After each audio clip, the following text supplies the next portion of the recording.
I was going to shoot this little video, maybe an unusual one, about jackrabbit hunting and the best and easiest way to clean a jackrabbit. First of all, this is a black-tailed jackrabbit. They're very common throughout Arizona, particularly southern Arizona. I'm in the Tucson area. And they're pretty good size. We also have a species called the antelope jackrabbit, which is actually quite a bit bigger. This one's not a real big specimen. But I shot him this morning. He gave me quite a chase. I was crazy enough to come out with an old Mossberg 410 bolt action, and I really had to chase him around, fire several shots at him, but we were able to dispatch him. The interesting thing about jackrabbits is, first of all, they're not jackrabbits. They're actually hares, different species or different, I guess, different family than regular rabbits.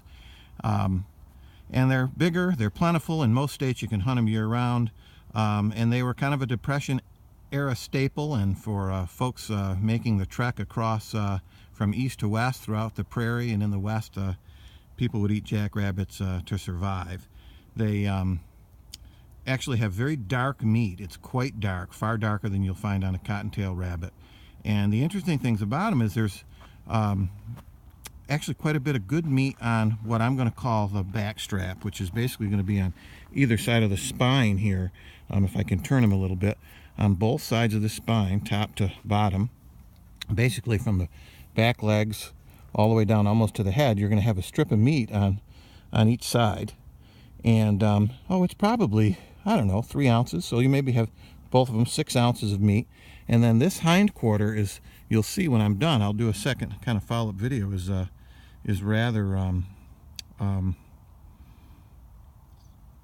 large. And there's a fantastic recipe that no one less eminent than Steve Rinella really likes. He's referred to it as one of his favorite outdoor meals ever.